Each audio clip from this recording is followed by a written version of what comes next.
Hello, so good to see you all. It's a pleasure and an honor to be with you this afternoon, this evening, this morning, wherever you are on the planet. So I'm not alone. I have a fantastic team with me.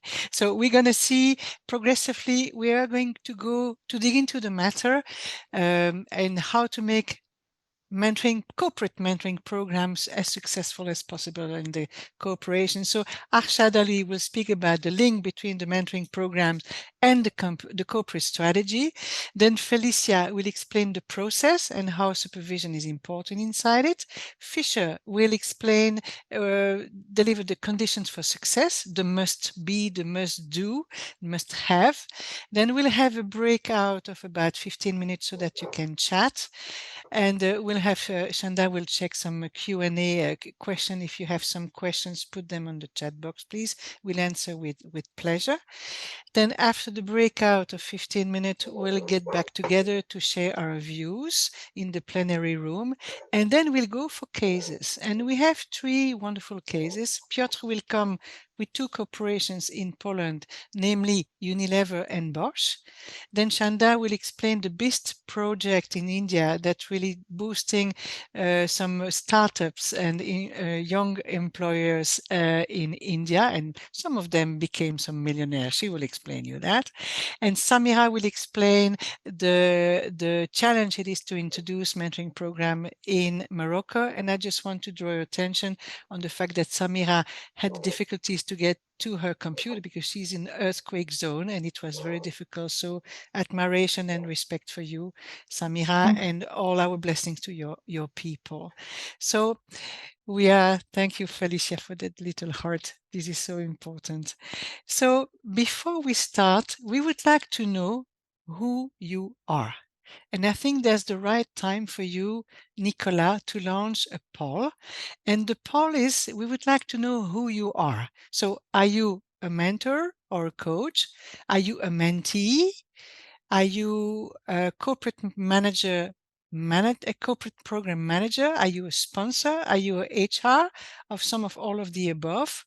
So as a result, 77% of you are mentor or coach, 15% are some of all of the above, and 6% are corporate program manager. So I hope you'll take the floor, corporate program manager, as much as the other could take the floor. All right. Thank you. And now I hand over to you, Arshad, to explain why it is important to link the program to the corporate strategy. Over to you, dear. Sylvianne, thank you so much, and a very good day to the ladies and gentlemen on the call today. What I'm going to do, folks, is just talk about kind of the importance of mentoring program, aligning it to the corporate strategy. And what we found at Mentoring Co is that, mentoring programs have become an essential part of professional growth and also corporate success. And the key thing is linking it to the strategy. And what I'm going to do within about 5 minutes is try to share some thinking on why the corporate mentoring program should link into the corporate strategy. And I want to start by just talking a bit about hard and soft mentoring. And from a definition perspective, when I'm talking about hard mentoring, I'm talking about kind of strategy, system, processes, planning, financial outcomes. And when we're talking about soft mentoring, I'm looking more at kind of, mentoring with a coaching attitude. And that is that kind of very kind of the tactical conversation between a mentor and a mentee. So that's the backdrop to hard and soft. I do want to touch on kind of informal and formal. What we found is, if you speak to corporates, majority of them say that they do some form of kind of mentoring. And by and large, we found that 80% plus the mentoring is of the informal nature rather than the formal nature. And the informal nature, no doubt, has a role, and it will continue to have a role today and in the future. And this is when, a mentor and a mentee informally meet and they talk and, they share experiences. And often what we found is that this particular type of engagement is very much on the kind of North American model of mentoring, and it's very much sponsorship of the mentee as opposed to necessarily skills development. So that's the kind of informal side. And the downsides to informal mentoring is that it can be very kind of, it lacks consistency, it can lack structure, and it isn't clearly linked to, what the corporate objectives are. And the formal mentoring is quite the opposite of that, where there is kind of strategic alignment between the mentor and mentee. So pairs are put together based on the skills and expertise that the organization is trying to develop and drive.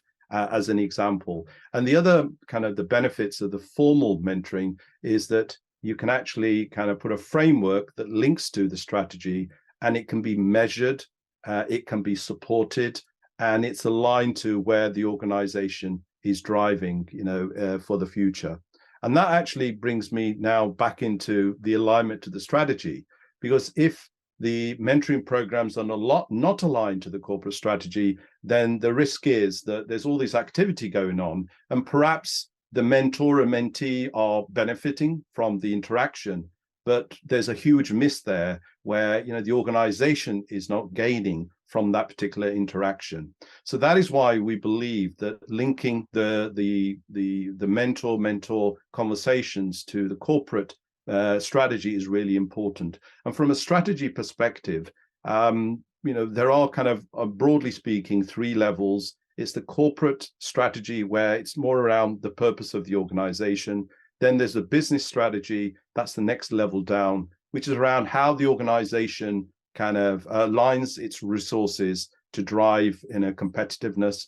And then there's the functional strategy, where each function, whether it's marketing, HR, finance, they have their own strategy that's driving, the effectiveness of their particular function. And hence, the mentoring program needs to be aligned to either the corporate, the business, or the functional. And what we found in particular is that those organizations that are aligning their mentoring programs to their strategy, often it's at functional level rather than business level or even at corporate level. So we believe there's a huge opportunity there that organizations can actually really tap into by making that alignment all the way through from a strategic perspective. So that hopefully gives you a sense of why the mentoring program needs to be linked into strategy, because if you get, in a very simple terms, from a strategy or an endpoint perspective, if you can get everybody pointing in the right direction or the same direction, that is probably better and more efficient and more effective for the whole organization. So in conclusion, aligning the mentoring program to the corporate strategy really will propel the organization in terms of professional growth, but also very importantly in terms of corporate success as well and competitiveness. So that's what I want to say for the moment. Thank you, Thank Sylvie. you. I have a question for you, Arshad. Thank you very much. People don't know you. I know you are the CEO of Mentoring Co, but before you had quite an important mentoring activity. Can you just say 10 seconds about that? Yeah, no, 10 seconds. I basically worked in the pharma industry for about 35 years. And I was a mentor and a sponsor and a program manager in the company I work with corporately. So I was based out in Manhattan. And for those who are close to the pharma industry, will probably be able to guess which company I work for. But we do a fantastic vaccine, and we do other great products as well. Thank you. Now everybody knows who you were. Thank you so much. So it's over to you, Felicia. Let me go to the next slide. So many people know you as a supervisor, and you are based in Singapore. Can you just introduce yourself in 10 seconds? Also, you work with us in Mentoring Co, but please go ahead and I'll leave you the space for your presentation. Thank you, Sylvianne. And I'm laughing at Arshad. He's you see how close he is still with his last company, and the legacy and the feeling for the company propels him to now still do a soft marketing for his company. And I think that's the spirit of mentoring. Half joking, but I really think the sense of mentoring is relationship, partnership, and also leaving a legacy both ways. So that's for Arshad. And hello, everybody. Good evening, good afternoon. Some of us are from Asia, so good evening. My name is Felicia, and I'm from Singapore. Yes, I am very much, active in the supervision scene. However, I've spent about 30 years of my work. A large part of it is in mentoring. I first started in one of the big fours in consulting, and there I was a mentor, a sponsor like Arshad, and also, I built a competency center in one of the other companies. So my passion in really helping younger people grow, and help more senior people passing on their skills. And now we talk about tacit knowledge as well. How do we pass the unspoken, the unwritten, the unrecorded, onto the next generation of workers? So that's been why I've been so delighted to participate in this book and in Mentoring Co as well. So that's, sorry, more than 10 seconds, but I that will eat into my budget for the 5 minutes. So my role today is really to talk about the process of a mentoring program in a corporate setting. And kid you not, 5 minutes, I won't be able to cover the beginning of it. But maybe what I like to overview the process is that a lot of people talk about process, but my invitation is for us to direct our attention to energy. How can we make mentoring sustainable and something that people want to engage, willingly, not like, oh, I was volunteered to do something.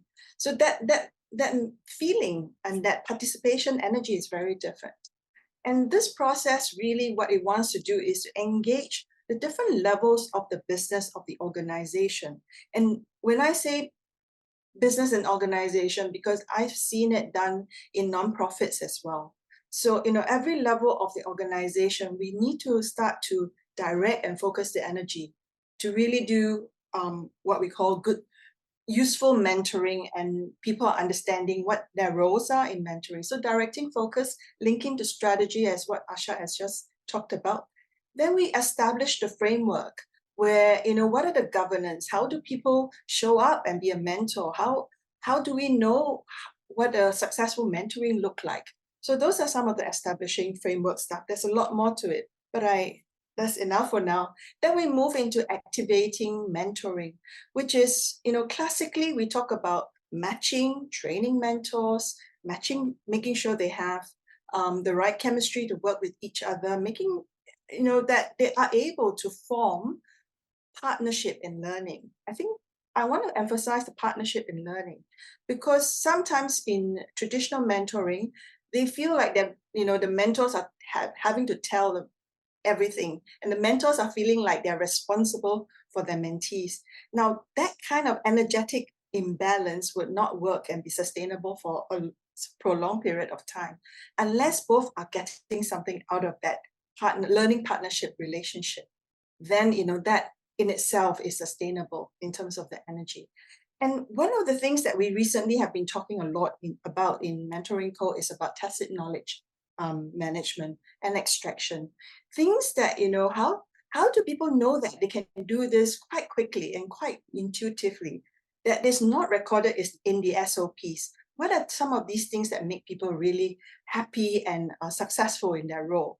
So I think in activating mentoring, what we are really asking the focus to go to is really start to think about, what are the things that I really want to learn from my mentor, and what does a mentor think that the other person needs to learn as well? So it's a two-way conversation. Then we move on to encourage growth, where this is where supervision starts to surface. And when I look at supervision, I think of it as more as a reflective conversation where we really reflect forward. What has done well, we continue. What was a bit clunky? What was, something that we missed? All this is, we take it into learning rather than, you did a good job or you didn't do a good job. So really encouraging growth, keeping the momentum of the energy, and therein, celebrating and learn. So really celebrating whatever movements and learnings people have, both ways, not just the mentees, but also the mentors. And then it goes back again. So that's a cycle. And throughout, you see a line underneath, which is program management. So many times we find that corporate mentoring sort of fizzles out, and some mentoring relationship lasts quite a long time to, informally. But the point is that if we really manage it and really garner and focus the energy, then, we really have a chance to have this program running years and years. And what we have outside is actually what we propose and also encourage is that over time, maybe over 3 years, we have an annual or biannual external health check where someone looks into the results. So we know classically that, you measure, you get what you measure. So measure not in a hard sense, but what are some of the, growth, what are some of the learnings the organization has? So that's my bit around sustainable mentoring. And now I'm going to hand over to Fisher, my colleague. Absolutely. So thank you so much, Felicia. Fisher, you are EMCC president in China. You are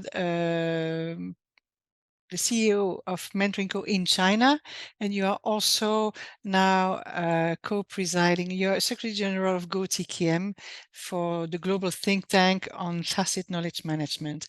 And over to you, Fisher, about the must-do for effective mentoring programs and the conditions for success. Please. Thank you, Sylvianne. Thank you, Felicia, for your your sharings about these sessions. And then let me share with everyone a little bit about myself. I based in Shanghai, so welcome to Shanghai in the future if you're anyone interested in this. As Sylvianne just explained, I'm holding 3 different roles for the moment, but that's not the main things. The main things I have already done the mentoring over the past around 14 years already, and we had already done quite a few very successful corporate mentoring program cases in China. So that's why I would like to share with everyone how we did that, how can we make that very effective and sufficient for the corporate mentoring programs. And then we summarize our learnings and reflect all these key points in the book. Of course, if you want to know more, go to our book and we'll see more. But here I would like to take this opportunity to share with the key things for effective corporate mentoring program. Whether you are doing that formally or informal, these are the key things you need to follow. First of all, we need to know the main purpose of the mentoring program. Why the company need this mentoring program? What are the purposes? Because different mentoring program has different purpose. So we need to identify their real demands, and then also need to assess whether the readiness of the teams in terms of mentor, mentee, and then the infrastructure support the whole programs.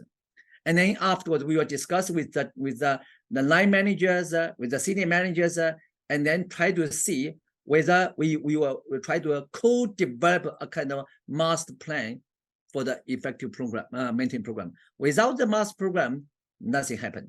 Okay, and then once the master mentoring program will be defined, of course, the steering committee for the mentoring program should also be designed, because without that, that's the key supervision body for the whole corporate mentoring program. Without that, it's hard for the whole team to get the program to be executed. And then the next step, once you get the master plan ready, and then you need to define the roles, the specific roles of internal mentor and the external mentors. While in many of these corporate mentoring programs, we can see someone focus mainly on internal mentor, someone focus a little bit more on external mentors. But here, regardless of the specific focus on each side, but we need to define their roles in these programs. And also at the same time, we also need to define the roles of sponsorship, roles of mentor, mentee, and then the supervisions and the coordinators. All these kind of roles should be defined in the plans also.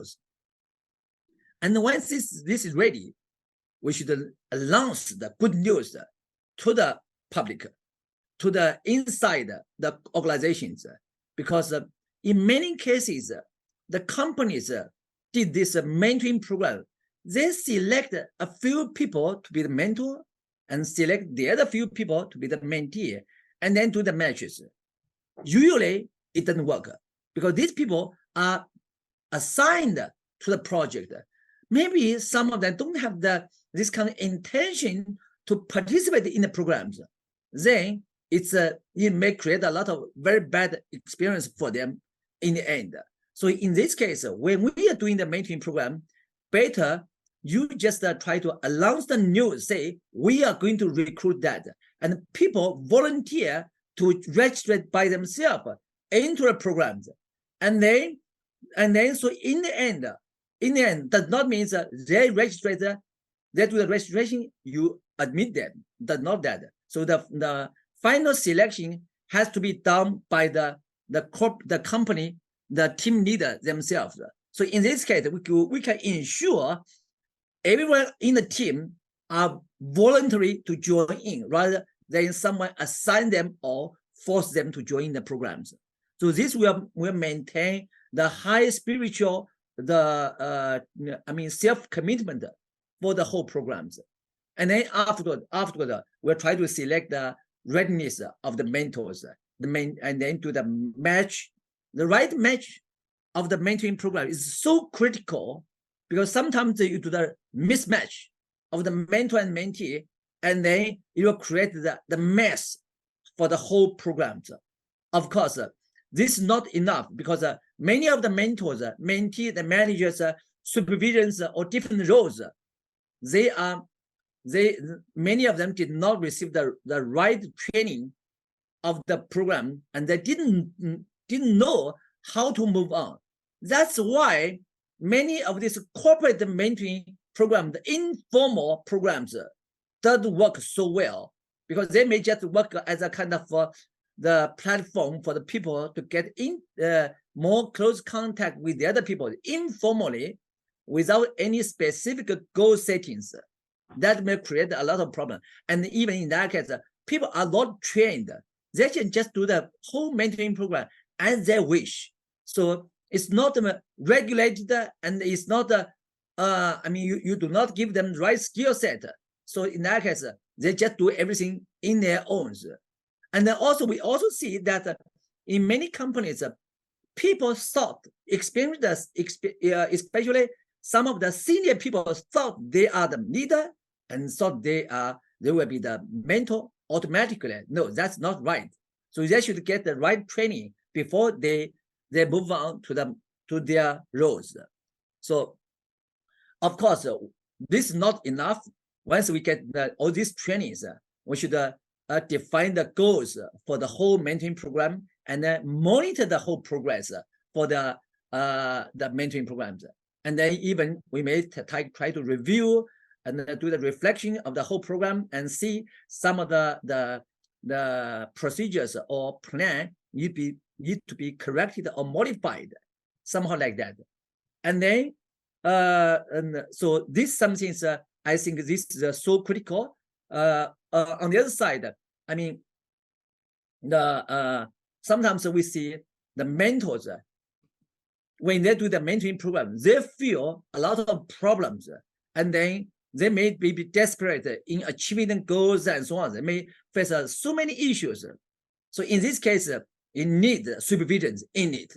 Without supervision, sometimes in many cases, the good things, good experience of the mentoring, of the mentors or mentees will not be spread with the other teams. And sometimes on the other side, the bad experience will not be corrected or supported.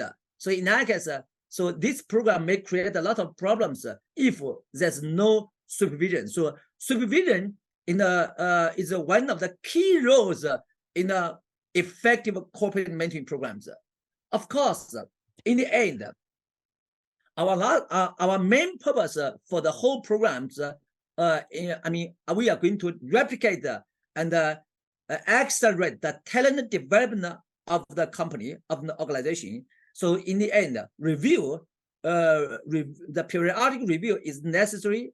And then in the end, we should review whether our goals are achieved or not. Sometimes this is not enough. This should also be done by the third parties with a kind of we say corporate mentoring program, health check auditing by third parties, somehow like this. So this is something I would like to share with everyone. So this, of course, the detailed thing was written in the book. Come to our book and you will see more. Thank you. Thank you so much, Fisher. I'd like to make a stop point now with Chandana. You went through the chat box. I see that there are several messages. Are there some specific questions to some of us? I see a question about supervision. Any others, Chandana? So there is one question, which I think is a very interesting one, and Arshad, you've answered, but Esther, you asked about the balance between the mentees' growth and the corporate growth within a corporate mentoring program. So Arshad, do you want to come in and say a bit more and add to what you've just written in the chat? No, absolutely, Chandana. And Esther, thank you for raising that point. And it is a challenge. What we find with the informal type of mentoring, that's where the mentee really grows in terms of whatever they want to achieve. And that happens informally. But then when we formalize things, then, you know, to get the greatest value, not at a professional level, but also corporate level, the shift is towards the corporate level. That's where the balance of kind of emphasis is, because corporately we want to be more successful. And if the individual is developing their skill set and their competencies with a good mentor, and it's benefiting them in their role and making them more successful, the company will gain as well. So it is a tough balance, Esther. But when it's more formalized, the balance moves towards the benefits to the corporate rather than individual. Individual still gains because they're growing, albeit on the corporate agenda. Mm-hmm. And what we find, Chandana, is that in these kind of dyads of mentor-mentees, yes, they have conversations around, you know, where the strategy is and what have you, but informally, other conversations happen at a personal growth level as well. So it's not kind of restricted in any way. Informally, things continue. Okay, thank you. That's really helpful. Thank you so much. And then maybe Felicia, if you want to take the question on what does good supervision look like in a mentoring program, and also add to what you said about Esther's question as well, that would be great. Right. I think I'll just take, for time purposes, I'll take the supervision question. Supervision often works better.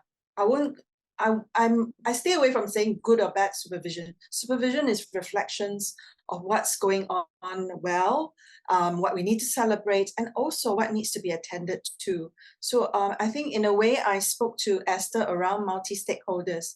So in supervision, we often look at the system, the organization as a system, the stakeholders as a system. So the mentoring doesn't happen in a vacuum or in just, you know, one-to-one relationship. What the fruits of the mentoring manifests itself into the corporate's behavior, as well as, you know, on-the-job performance and interpersonal relationships and all that good stuff around influence and all that. I won't go too far with that.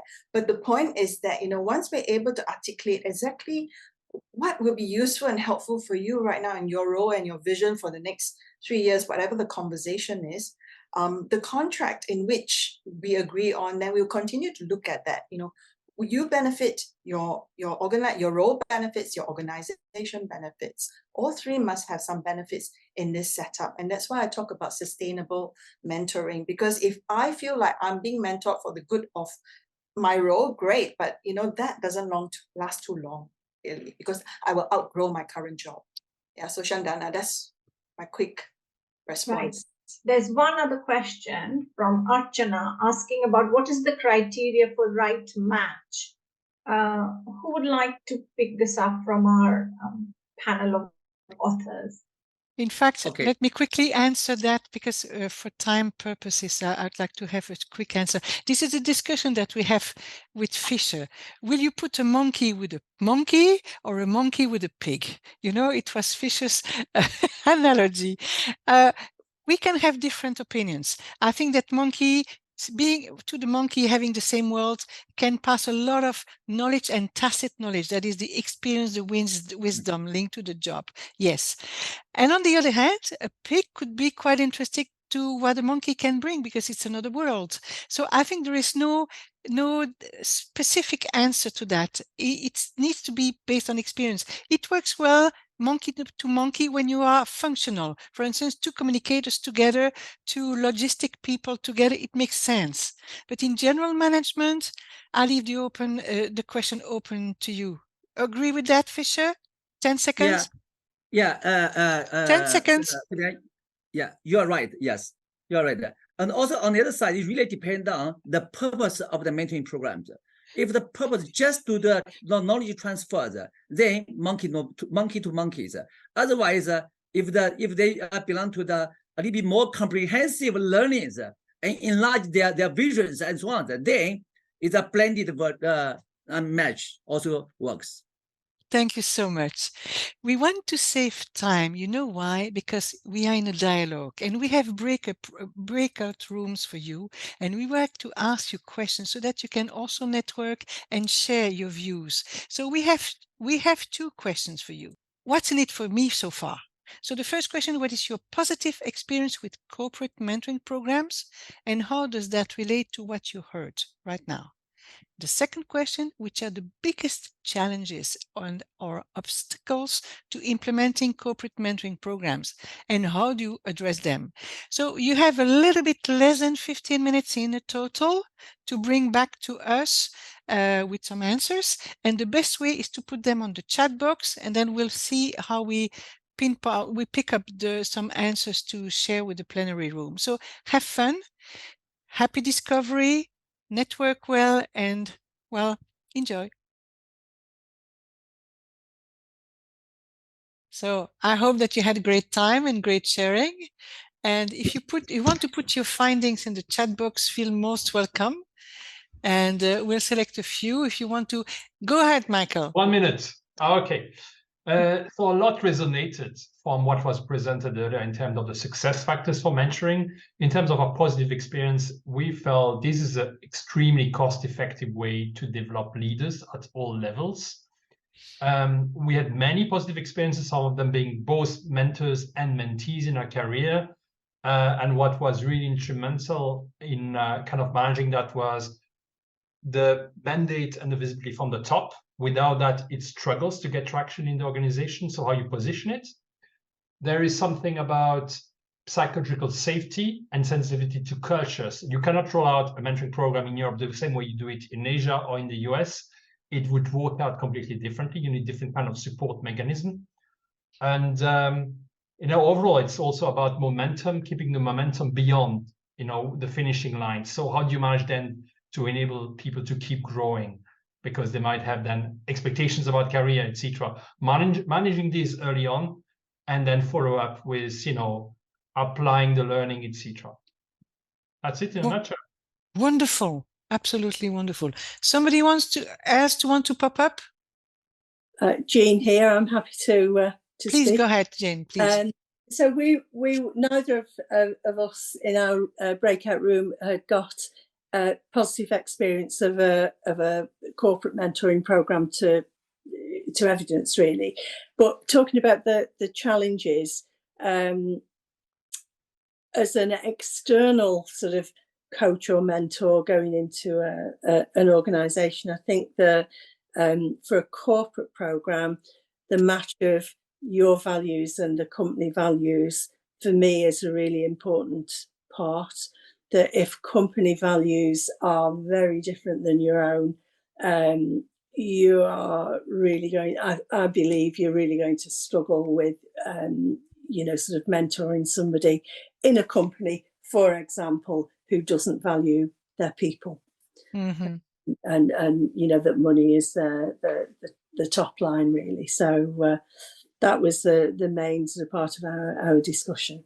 Mm-hmm. Thank you so much, Jean. Piotr, it will be over to you now to present your case in Poland. So, and you have wonderful experience, in fact, with two corporations. That was it, in Poland. I think you can introduce yourself again. And you are a champion of mentoring in Poland, and you have your own school, so congratulations. And I think you can share your experience with Unilever and Bosch. Go ahead, please. Thank you. Thank you very much, Sylviane. I don't want to bother you more. You present me very well, and I don't want to admit anything except that we also introduced the mentoring programs to the company. Also, we're working with the as a volunteers for some women organization as a mentors and a sponsor. And this practice I'm doing for 13 years already. And I would like to share very concrete cases out of Poland. And Arshad, Felicia, and Fisher said a lot about the scope, about principles, about the rules. I just would like to share with you the concretes. Yes, I choose those two cases because from one major reasons, because the two companies, they have completely different culture, they have different attitudes, they have different history, and they're working in a different sector. So we as a mentors who are working with the companies, we have to match three things. We have to combine and have to be really consistent with the three things. One is the company culture. The second is they are EMCC principles. And the third, we have to match the goals of the companies. So I just present you, I don't read you the chapter, I just present you the comparison of those two programs using only the pure facts and how the programs will run. I invite you to read the book. So when you look at the Unilever, they have four major goals. Number one, support to development of the young talent in the organization. Second, to demonstrate and equip leaders with the tools they can use to work on themselves, with their team, and within the organization as a whole. Number three, networking. Networking was very important for them, to create opportunities for managers and employees to get to know people from beyond their own division department, and also to expand knowledge on how the organization operates as a whole, especially to show young employees that they really can help managers from outside their division. Very ambitious program. And number four, to enhance communication within the organization to create opportunities to experience and understanding other perspectives and other points of view. So it was very, as you see already, the setup, the goals of the Unilever was quite democratic and broad.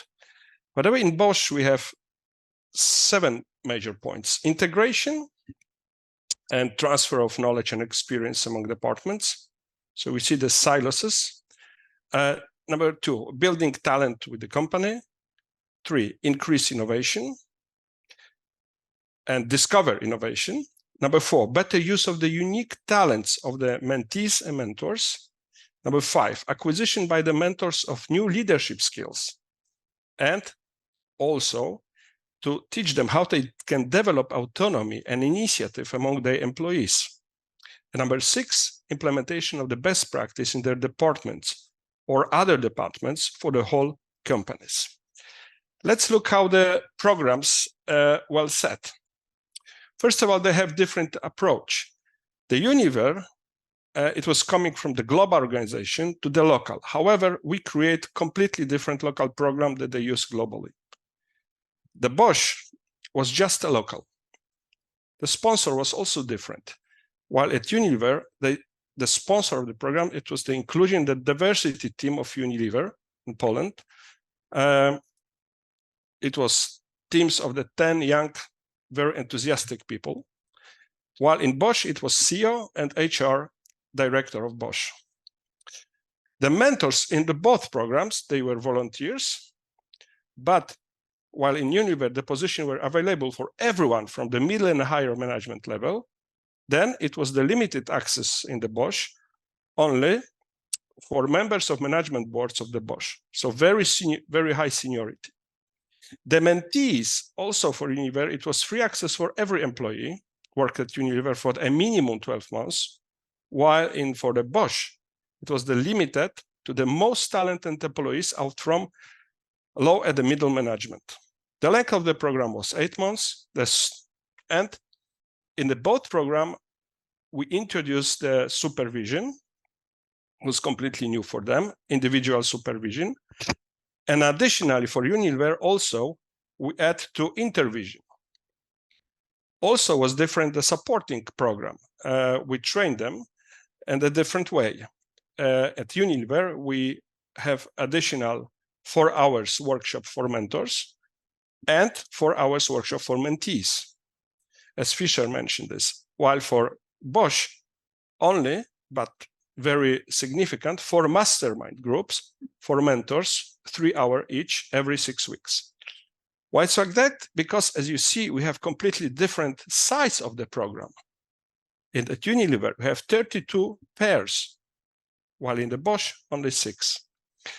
When we compare it with the numbers of total employees of those organizations in Poland, we see how different approach in general was on the both organizations. More you can read and more details how the programs were held and how it's run and what was the results of the both program. I invite you to read the chapter. Thank you very much. Thank you, Piotr. But I know that is it in Unilever that do a second round, or is it in Bosch? It's already, yes, it's working. It's already set, it's done, second round. Now it will be third one. Wonderful. Well done. Thank you so much. You. Thank you. Now, thank you so much. We move from Poland to India with you, Chandana. You are going to explain what happens at BIST. Over to you, dear. Hello, good afternoon, everyone. And maybe you're in different parts of the world. So I'm really pleased to present to you this case study. I'm delighted that we are able to share an example, which is from our research work. I am an academic at Middlesex University, London, and this is one of the research work we did alongside Youth Business International, which some of you may be familiar with. It's an organization that supports 50 enterprise organizations across the globe who have the passion to empower underserved youth between the age of 18 and 35 to start their program, to scale and to sustain their business ideas and to develop them. So, so this particular case study is one of the network of Youth Business International, known as Bharatiya Yoga Shakti Trust, which is the acronym from BYST. And we did extensive interviews with the mentors and the mentees over 2 years, longitudinal research starting from 2016 right on to very recently when we finished writing the book. So just to give you a flavor of the kind of things that form the structure of the program. First of all, the purpose of the entrepreneurship program is very much to offer volunteer business mentoring support to young individuals who had a good business idea and wanted to grow and develop them. So these young people, they were unemployed or underemployed and quite young people between the age of 18 and 35. The mentors, they are volunteers and they come with business experience, both corporate experience and some of them having entrepreneurial experience as well. The program is offered to all mentees who are entrepreneurs once they have secured a loan to start their new business ideas, which is signed off by the organization. The mentoring is for 2 years, and there is an approach of because it's based in India, it's about Guru Shiksha relationship, which is like an experienced person and the younger person who is learning from the older experienced person. So a guru and a disciple, that kind of relationship. And then in terms of the training and support, which is what was covered in the first half, they have a very rigorous program for both their mentors and their mentees. And they have really strong evaluation process using tracker system to see and monitor how the young entrepreneurs are growing both themselves and their businesses. So in terms of the chapter, the way it's been presented is we give an overview of the program, and then we provide 3 stories of 3 mentees from very different sectors One is from, agricultural sector, where a young person comes up with the idea of using a technology to help with the farming. Then there is another young entrepreneur who talks about who develops a health product. And the third example is of a cookery manufacturing business venture. So within all this business venture, the thing around this approach of mentoring with coaching, and this is the emphasis of the book, is that alongside the mentors, being the sounding board for their business ideas or being role models and guide, they also offer a psychological support in terms of building these young people's confidence and their self-esteem. So in the literature, we know within mentoring, often it's said that the mentee is in the driver's seat. Whereas with these young people with limited education and often with language barriers, for them to come and set up their own business, what they really needed is more of a coaching approach from their mentor, who was able to kind of help them to build their identity as an entrepreneur, as a business person. And so for us, this story, it's really great that it is positioned in this book with this emphasis of how entrepreneurship of, particularly underserved young people can be supported with this coaching and mentoring approach. The book also has a section which we talk about how the program is expanded, the opportunities, and of course, some of the challenges. So it's an interesting chapter, given the timeline and the shortage of time. I really don't want to say more, but in the network that we have after the session, very happy to discuss it further. Thank you.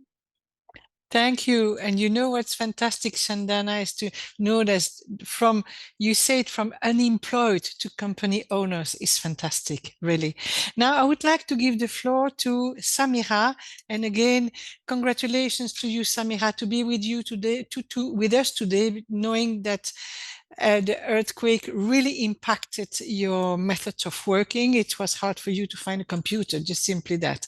Okay, so, and your observation about Morocco, go ahead, my dear. Go ahead. And by the way, I just want to say that you are referencing coaching in Morocco and a mentor for a long time as well. Thank you very much, Sylviane. I'm very happy to make this presentation today. And before I start, I want to send some prayers to the person who died and some love and compassion for all the person who are struggling also. So thank you. I will speak about the mentoring program we have made in Morocco in COVID. It's like if it comes with the really resilience things. And we implement the first program in university, which called Hassan II University in Casablanca. And it was the first time in Morocco that a mentoring program was implemented. And why I'm telling that is just to light up that we need a strong leader and sponsor who believe in the mentoring process. And at that time, the president was a strong woman, and she believed in the soft skills, and she believed how we can make innovative things. And the project was in Noor mentoring, and we worked together, Sylviane. And in was for innovation. Mentoring in Arabic, it's light, not mentoring, I'm sorry. The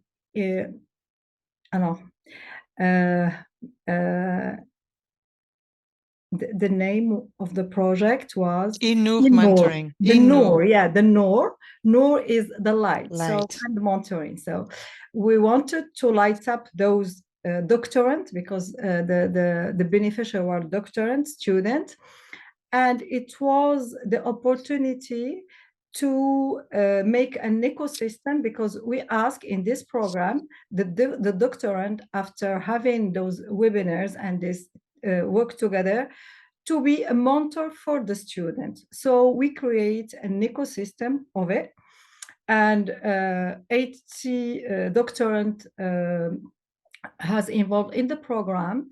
And in the end, we had 400 students who were mentored. And because it was a success, they asked us to make another one. And this one was specifically for women.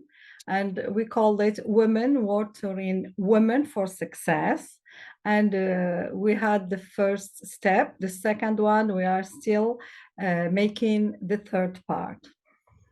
What I can say about it is that even today, we had some texts from people who said that they changed their behaviors. They are more confident. Some of them find jobs. They became even entrepreneur, not academic jobs. And they are participating in international programs, writing lectures, finalizing their thesis for the one who have less confidence. And the values we were shared, that is professionalism, trust, and resilience. This is for the first part. And the second one that I worked in to implement in Morocco, and it was also the first time. And the sponsor was a German foundation, which is Konrad Adenauer Stiftung. And my role was to implement the mentoring program in political parties, especially for women. And what I can say is that at least all those women applied for the positions. Because they have this confidence, and they make a sense for why they are in the political party, and they work together even if they belong to different parties. The issue was one is how to increase the women participation. And I think that, and I believe that mentoring is something which bring human performance and joy in life. So I didn't introduce myself, but you did it. Thank you, Sylviane. I'm passionate about human development, and thank you very much. Thank you to you, Samira, and we hear the passion in your voice in there. So now, time for breakout room number 2. It's going to be short. It's going to be short. You have about 8 minutes, if I can ask Nicola to reduce the time. So the question, what did you notice so far? What is to notice? How can we conclude together? So what did you grasp as successful factors for those mentoring program? What is your understanding of mentoring with a coaching attitude? Because I think you understand that we all stress the fact that it's not me mentor, I know it all, you mentee, you don't know. It's more to reach a parity. That is the coaching attitude in the mentoring relationship. And this is why we stress that element in the book, Mentoring with a Coaching Attitude. Over to you, Nicola. Okay, so we still have a good group here. So we would like you to share your findings and what's in it for you. Can you put it in the chat box? And again, please pop up. You have a little time, so take the time, please. I found the slide showing, Piotr's slide showing the agreed objectives of the mentoring was very, very useful because I'm involved in setting up a mentoring program for a charity, and we haven't reached that stage of clarifying objectives, and that seems a very important ingredient of the success of a program, which I hadn't been aware of before this call. So many thanks for that. So I guess my point is having sort of measurable objectives that can be measured and progress monitored is a really useful thing that I was unaware of. It's Peter, it's wonderful your conclusion, because it's one of our conclusions as well. You can be volunteering, but you need a structure and you need measurement. Without objective and measurement, it never works. Yeah. It's like when the kids go to school, imagine there would be no exam. How could you engage? How could you have commitment? So I know somebody, it's Claire, who, thank you again, Peter. Claire, you raised the hands, please take the floor. Yeah, so we sort of said that articulating the why of the mentoring program for the organization. So what was really interesting with those examples that were shared was the why was very different of what the organizations were getting out of it, why they were established, and what the mentors and mentees would be getting out for it. So rather than just saying, we need a mentoring program, it's actually thinking that why up front, and then reflecting that these other success factors include things like the pairing process is so important, and any sort of training and setup up front, really key. Wonderful, Claire. You know, this is why we named the book Mentoring with a Coaching Attitude, because there are some elements of coaching that we can embed in the mentoring program, namely the objectives, measuring, etc. We just said it, but also for each session, it's important. I'll hope that I have the opportunity to make a demo very soon, because I'll show you that I can have that coaching attitude, raising the right questions, creating awareness, bringing the person to action, yet making they know that they know more than they think they know. And that's the coaching attitude. That is I believe that my mentee has a lot in the belly already. And my job is to create that awareness that there is not more to be said. Okay, so let's go for final thought. And I think that we are all on the safe wavelength. In fact, a well-successful corporate program starts from the head. It's like the fish. The fish rottens always from the head. The higher you can go in the hierarchy to have your sponsor, the most chance you have to make it successful. That's clear. And then creating the learning alliance. It means that me as mentee, I learn, but me as mentor, I learn as well, because within the mentoring process, you will have some reverse mentoring. If you have a senior with a young one, the senior, it's, by the way, it's a question of ego. And we explain that in a book a lot. When the ego are quiet and we are in okay position, I refer to Frank Ernst's life position in transactional analysis. You'll see that the mentor can listen to the mentee as the mentee can listen to the mentor, and there is good sharing there. So it means that the mentee can be an equal partner, knowing more than he can imagine. I'm referring there to Bateson learning stages, and I don't know what I don't know, but I'm incompetent. I'm unconscious, incompetent. But the point in the coaching attitude, it means that my competence, which is unconscious, can become conscious through the coaching process within the mentoring process. Okay, now link the program to the organization strategy. Otherwise, you have no structure. You don't have a main goal. It's absolutely clear. Nominate a program manager with adequate resources. There must be, there are some applications that you can use today that measure the mentoring, that create some sort of Facebook of mentoring pairs, the creation of the pairs, but also monitoring the process, how many sessions there are, when do they occur, the feedback of the mentoring sessions and that type of thing. That's important to be put there. So it means that, importantly, to have a well-structured program, you need to organize training, but not only for mentors, also for mentees and for managers. Because as you were saying in the chat box, it's good to have the tripartite relationship like you would have in coaching, in mentoring. But importantly, the manager is not there to supervise. The manager is there as a fair witness, and I'm insisting on that, a fair witness of the program, because it has to remain volunteer and it doesn't have to be too strict in terms of measuring. It's important. That makes a difference with coaching also. Then start supervision as soon as possible on the process, on the pair, on the feelings, on the celebrations, on things to be corrected. The sooner you will start, the better it is for the whole process. Install reporting skills, of course, to allow measurement.